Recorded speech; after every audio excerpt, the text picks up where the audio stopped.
नमस्कार दोस्तों। तो दोस्तों आज मैं एक्सप्लेन करने वाला हूँ वुल्फ मैन मूवी को, जो सन 2025 में आई है। इस मूवी के डायरेक्टर ली वेनल है, जिसने कई बड़ी बड़ी मूवियाँ हमें दी है। साथ ही इसके राइटर भी ली वेनल है। और कॉर्बेट ट्रक मूवी में हमें एक आदमी दिखाया जाता है जो क्रीचर बनने के बाद भी किस तरह अपनी वाइफ और अपनी बच्ची को प्रोटेक्ट करता है, ये हमें इस मूवी से देखने को मिलता है। तो मूवी काफ़ी इंटरेस्टिंग होने वाली है, इसलिए इस वीडियो को लास्ट तक जरूर देखना। और इस मूवी के बारे में थोड़ी बहुत बातें हम वीडियो के लास्ट में करेंगे, तो वीडियो के लास्ट के पार्ट को जरूर देखना। Now let's explain this movie. तो दोस्तों मूवी की शुरुआत में हमें एक लड़के को दिखाया जाता है। वो अपने डॉगी को खिला रहा था, तभी उसके फादर वहाँ पर आते हैं और उसे कहीं पर चलने के लिए कहते हैं। हमें जंगल का नज़ारा दिखाया जाता है, जहाँ पर हम देखकर समझ पाते हैं कि ये लोग एक बहुत ज़्यादा घने जंगल में रहते हैं। उस लड़के के फादर उसे जंगल में हंटिंग करने के लिए लेके आए थे और साथ ही उसे जंगल की चीज़ों के बारे में समझा रहे थे, ताकि वो जंगल में सरवाइव कर सके।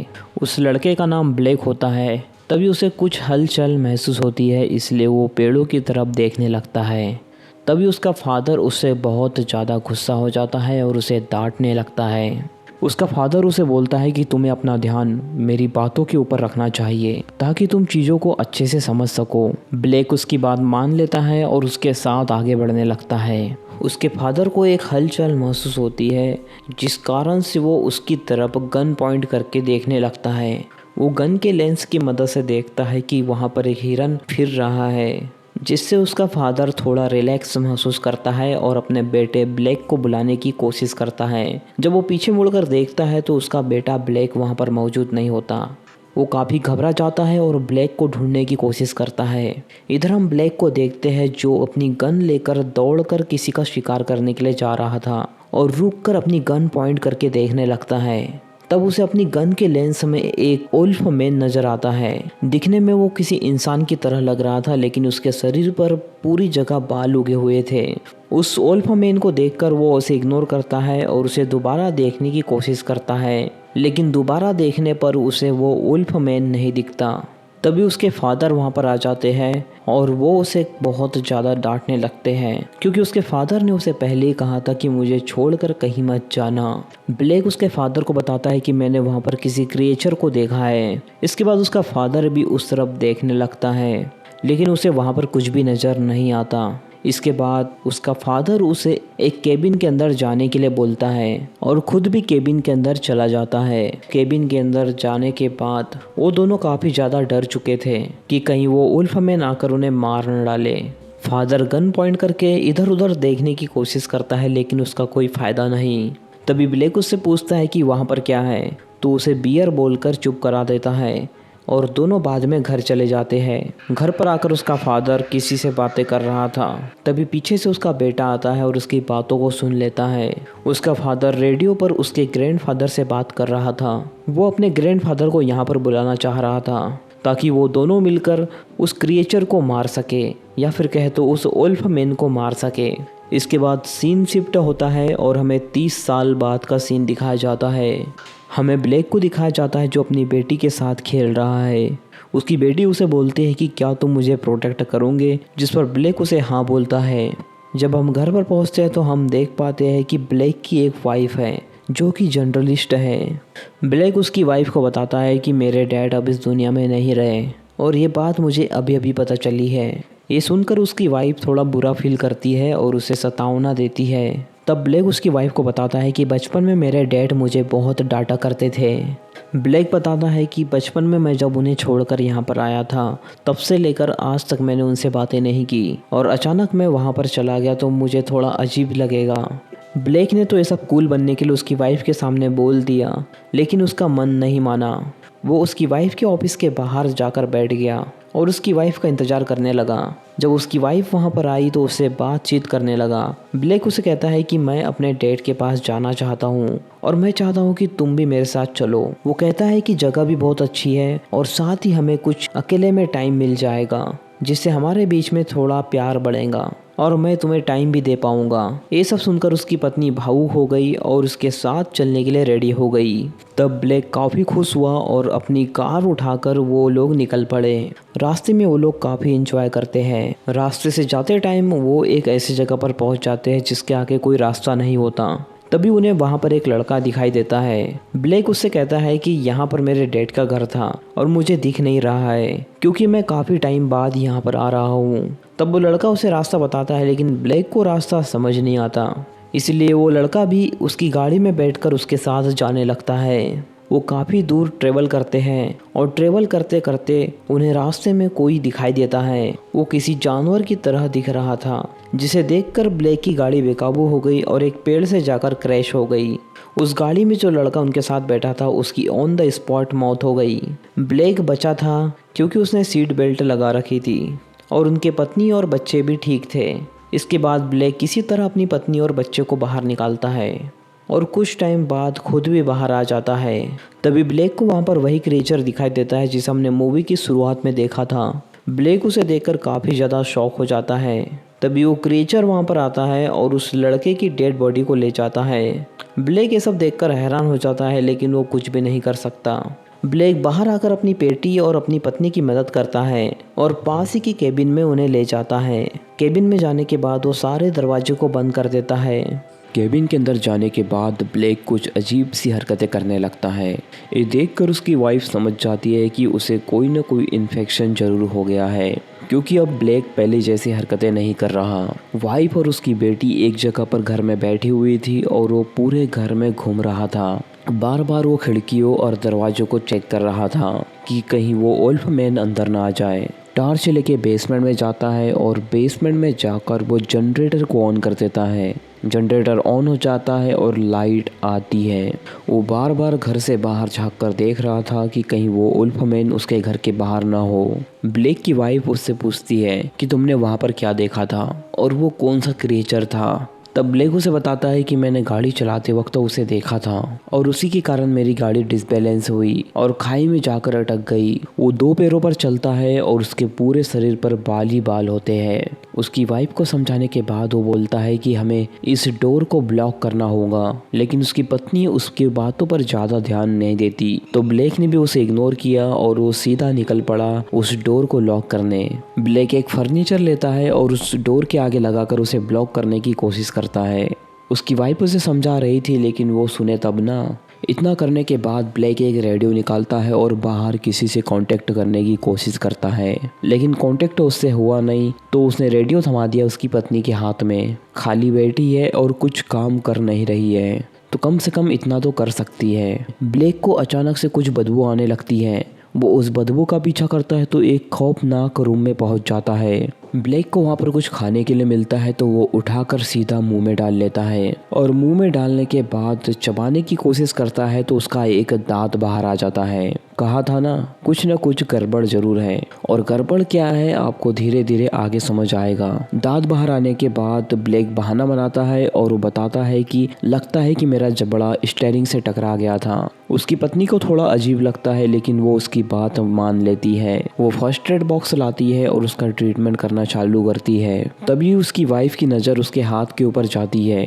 नज़र जब हाथ पर जाती है तो उसे पता चलता है कि उसके हाथ पर भी काफ़ी सारी चोटें आई हुई है और ब्लैक को इस बारे में अभी तक होश भी नहीं है। ब्लैक फिर से उसी दरवाजे के पास आ जाता है और उसे फिर से लॉक करने की कोशिश करता है। वो बार बार एक ही दरवाजे को लॉक कर रहा था। ये थोड़ा अजीब नहीं है? खैर तभी उसकी बेटी वहाँ पर आ जाती है और उसे बात करने की कोशिश करती है, लेकिन ब्लैक उसे डांटता है और उसके बात करने का व्यवहार थोड़ा अजीब लग रहा था।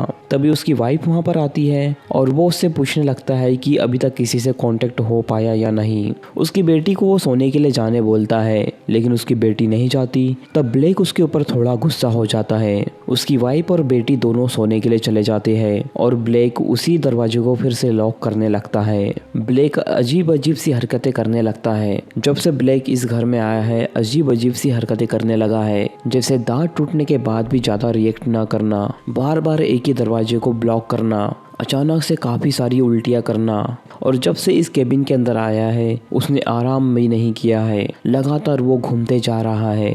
ब्लेक अपनी पत्नी के पास जाता है और उसे देखने लगता है। तभी उसकी पत्नी जाग जाती है और उससे बात करने की कोशिश करती है कि आखिर ब्लेक तुम क्या कर रहे हो। तब ब्लेक दरवाजे के पास जाकर बाहर देखने की कोशिश करता है, लेकिन तभी बाहर से एक हाथ आता है और उसे दरवाजे के नीचे से खींचने लगता है। वो काफ़ी ज़्यादा घबरा जाता है। तभी उसकी पत्नी एक हथौड़ा लेती है और बार बार उस हाथ के ऊपर हमला करके ब्लेक को किसी तरह छुड़ा लेती है।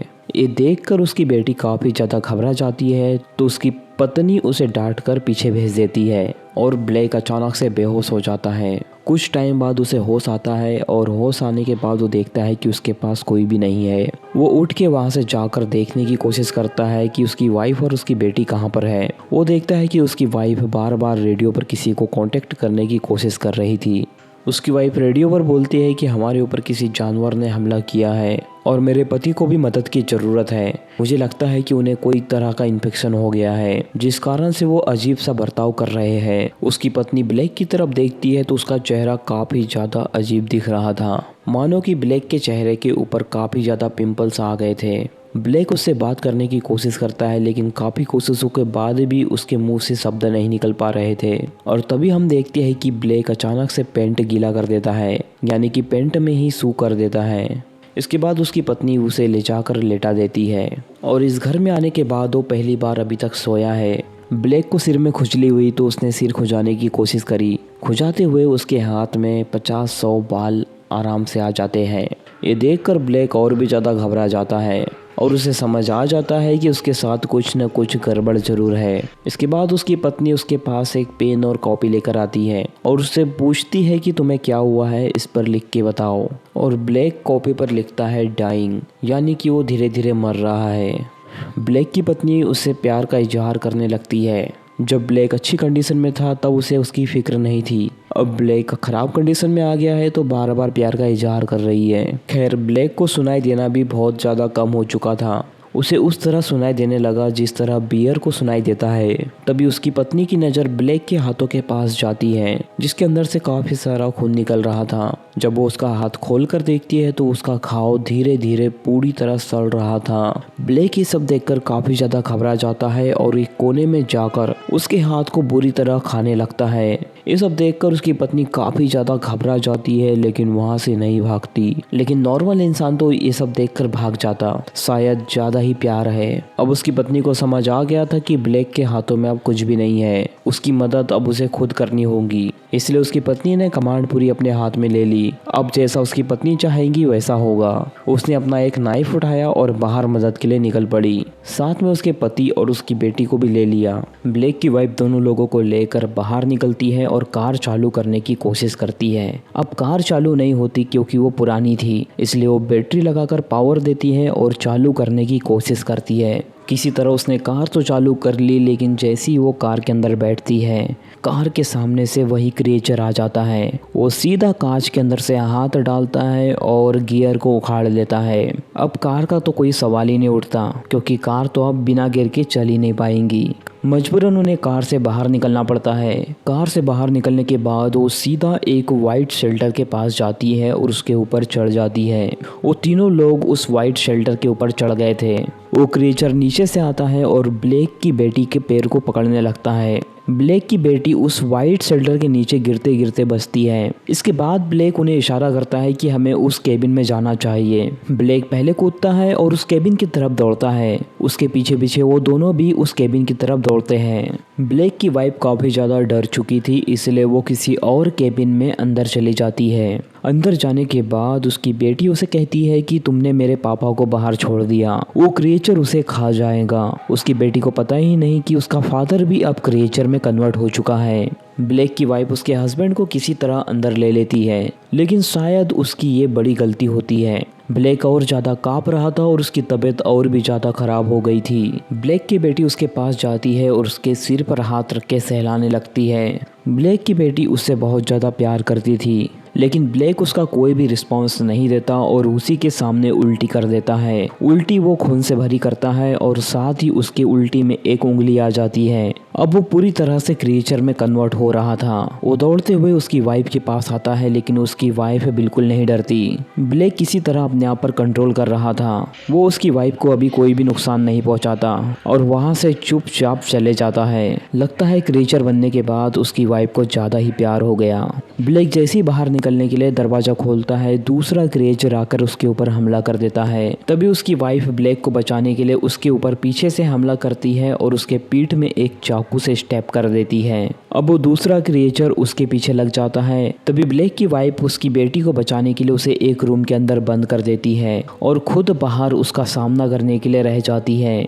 लेकिन वो दूसरा क्रिएचर उसकी वाइफ के ऊपर हमला करता उससे पहले ही ब्लेक वहां पर आकर उससे लड़ने लगता है। ब्लेक उसे काफी टाइम तक रोक के रखता है और उन लोगों को जाने का मौका देता है। ब्लेक और उस दूसरे क्रिएचर के बीच में काफी ज्यादा फाइट होती है और लास्ट में ब्लेक उसके गले के ऊपर काट कर उसे फाइनली मार देता है। उस दूसरे क्रिएचर के मरने के बाद ब्लेक देखता है कि वो कोई और नहीं बल्कि उसका फादर है, जो पता नहीं कब से क्रिएचर बनकर इधर उधर घूम रहा है। फाइनली उसे मुक्ति मिली। इसके बाद ब्लेक भी काफी ज्यादा दुखी हो जाता है और वहां से बाहर चला जाता है। बाहर जाने के बाद वो जमीन के ऊपर तड़पने लगता है, यानी कि अब वो पूरी तरह क्रिएचर में कन्वर्ट हो रहा है। अब उसे बियर की तरह दिखने भी लगा था और बियर की तरह सुनाई भी देने लगा था। अब ब्लेक पूरी तरह क्रिएचर में कन्वर्ट हो चुका है। वो उसकी वाइफ के पास जाता है और उससे उसका चाकू छुड़ा लेता है। ये देखकर उसकी वाइफ काफी ज्यादा घबरा जाती है और बाहर भाग जाती है। वो बाहर गैरेज के अंदर जाकर छुपती है, लेकिन वहां पर भी वो क्रिएचर उसका पीछा नहीं छोड़ता। वहां पर भी वो क्रिएचर आ चुका था। ब्लेक की वाइफ वहीं पर छुपी हुई थी, लेकिन जैसे ही वो क्रिएचर उसे मारने के लिए आगे बढ़ता है, उस क्रिएचर का पैर एक ट्रैप में फंस जाता है और वो उस ट्रैप में अटक जाता है। मौके का फायदा उठाते हुए ब्लेक की वाइफ वहां से भागने में कामयाब हो जाती है। क्रिएचर अपना पैर उस ट्रैप से छुड़ाने की काफी कोशिश करता है, लेकिन काफी कोशिशों के बाद भी वो अपना पैर उस ट्रैप से नहीं छुड़ा पाता। मजबूरन उसे अपना पैर काटना पड़ता है। वो अपना पैर दांतों की मदद से ही काट कर अलग कर देता है और सच में दोस्तों ये देखने में काफी ज्यादा क्रीपी था। इधर ब्लेक की वाइफ भागते हुए उसी गाड़ी तक पहुंच जाती है जिससे वो यहाँ पर आए थे। वहाँ पर उसे एक गन दिखाई देती है जिसे वो उठा लेती है। गन उठाने के बाद उसे पास ही में एक केबिन मिलता है जो मूवी की शुरुआत में हमने देखा था, जिसके ऊपर ब्लेक और उसका डैडी छुपा हुआ था। उसी केबिन में ब्लेक की वाइफ और उसकी बेटी चली जाती है और ब्लेक यानी कि क्रिएचर उनका पीछा करने लगता है। वो क्रिएचर उस केबिन के ऊपर चढ़कर आ जाता है और वो सीधा ब्लेक की वाइफ के सामने होता है और ब्लेक की वाइफ ने उसके ऊपर गन ताने रखी होती है। वो क्रिएचर ब्लेक की वाइफ से कुछ कहना चाहता है, लेकिन ब्लेक की वाइफ उसकी भाषा को नहीं समझ पा रही थी। तब उसकी बेटी उससे कहती है कि पापा कह रहे हैं कि मुझे मार डालो, यानी कि ब्लेक को अब इस दर्द भरी जिंदगी से मौत चाहिए थी। फाइनली ब्लेक की वाइफ उसे गोली मार देती है और उसका काम तमाम हो जाता है। इसके बाद हम ब्लेक को तड़पते हुए देखते हैं जिसके पास उसकी वाइफ और उसकी बेटी आती है। ब्लेक फाइनली मारा जाता है और वो दोनों काफी ज्यादा दुखी होते हैं। इसके बाद फाइनली ब्लेक की वाइफ और ब्लेक की बेटी एक सुरक्षित जगह पर पहुंच जाती है और इसी के साथ ये मूवी यहीं पर खत्म हो जाती है। इस मूवी के राइटर है ली वेनल और कॉर्बेट ट्रक। ये मूवी काफ़ी अच्छी है और लास्ट तक इसने हमें बोर नहीं होने दिया। लेकिन इसी तरह के कॉन्सेप्ट हम पहले भी देख चुके हैं, इसमें खास कुछ नया नहीं है, लेकिन फिर भी ये मूवी देखने में हमें अच्छी लगती है। इस मूवी को भी डायरेक्टर ली वेनल ने किया है। ली वेनल ने वुल्फ मैन और द इनविजिबल मैन जैसी मूवी हमें दी है। साथ ही शॉ मूवी 2004 में भी इसी ने बनाई थी। ये काफ़ी अच्छे डायरेक्टर माने जाते हैं। आपने इंसिडियस मूवी को तो ज़रूर देखा होगा, उसके डायरेक्टर भी ली वेनल है। ली वेनल ने 100 जैसी बड़ी मूवी हमें दी है। तो मूवी के बारे में मैं इतना बोलना चाहूँगा कि ये मूवी काफ़ी अच्छी है, लास्ट तक हमें बोर फील नहीं होने देती और कुछ सीन तो इसमें ऐसे हैं जो हमें सच में डरा के रखते हैं। अगर आपको हॉरर मूवी देखने की आदत नहीं है तो आप इसे पहली बार देखकर डर जाओगे। मूवी की स्टार्टिंग में ब्लेक के फादर ने जो गलती की थी वो गलती ब्लेक की वाइफ ने नहीं की। अगर मूवी की स्टार्टिंग में ब्लेक का फादर अगर उस क्रिएचर को मार देता तो ये मूवी बनती ही नहीं, लेकिन उसके फादर ने उस क्रिएचर को नहीं मारा और ये मूवी बनी और लास्ट में ये काम उसकी वाइफ ने किया, उसके हस्बैंड को मार के। फाइनली उसका हस्बैंड या फिर कहे तो क्रिएचर मारा गया। तो मूवी जहाँ से शुरू होती है वहीं पर ख़त्म और इसी के साथ ये मूवी का एक्सप्लेनेशन भी यहीं पर ख़त्म। तो दोस्तों अगर आपको इस मूवी की एक्सप्लेनेशन पसंद आई हो तो इस वीडियो को लाइक और चैनल को सब्सक्राइब जरूर करना। बाकी मैं मिलूंगा आपसे न्यू वीडियो में, तब तक के लिए love you, take care, bye bye.